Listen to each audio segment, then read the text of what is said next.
Hey, thank you so much for watching my YouTube channel. Of course, I want you to subscribe. Like, that's the elephant in the room. You need to subscribe because this is magnificent content. Short, concise, very, very practical and relevant. So we're continuing our series called The Wisdom Factor. And I like this series because I think in terms of the way we live our lives, our daily in and out and routines that we have, I think there's a lot to be said for wisdom. And you've probably been around people that you're like, woo, they're not very wise. They make foolish decisions. And you think, how do you get your head around that kind of a decision? Maybe you yourself have made some decisions that were like, ugh, and you suffer the consequence. You're like, I wish I wouldn't have done that. Maybe you can think of some times in your life when you did not have the wisdom that you have now. Sometimes wisdom, I'd rather learn by observation sometimes than experience. But we can also ask God for wisdom. So last week we talked about that. In James 1 verse 5 it says, ask God for wisdom. Now, I also want us to consider this, and I said it last week, wisdom is not a synonym for Google, Wikipedia, or YouTube, right? I mean, those are really helpful websites and, got some great things to inform us, but it's not the same thing as wisdom. And I want to encourage you as well that we're going to look at a certain kind of wisdom today and appreciate that there's something called earthly or flesh wisdom.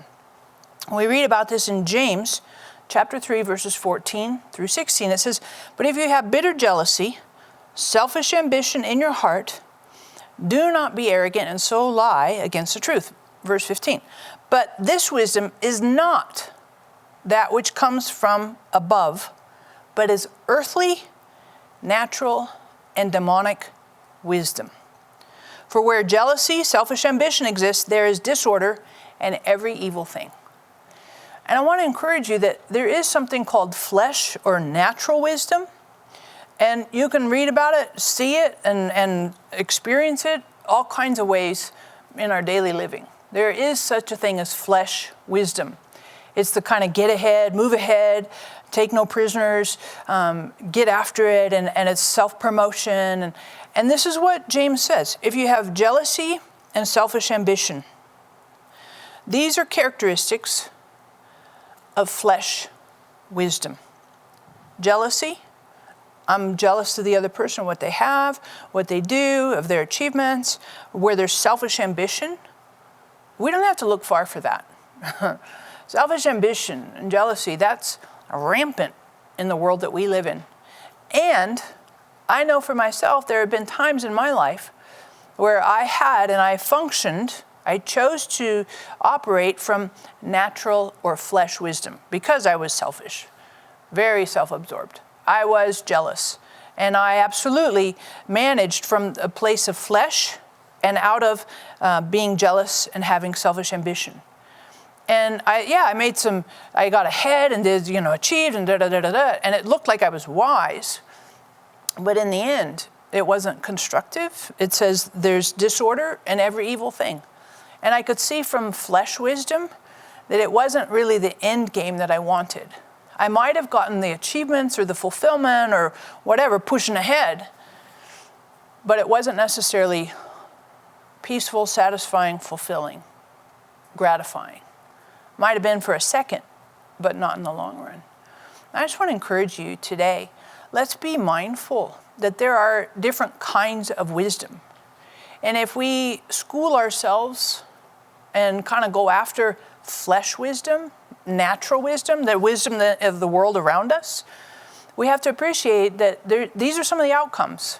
There's going to be dissension and jealousy, disorder, some chaos, and evil things, evil results.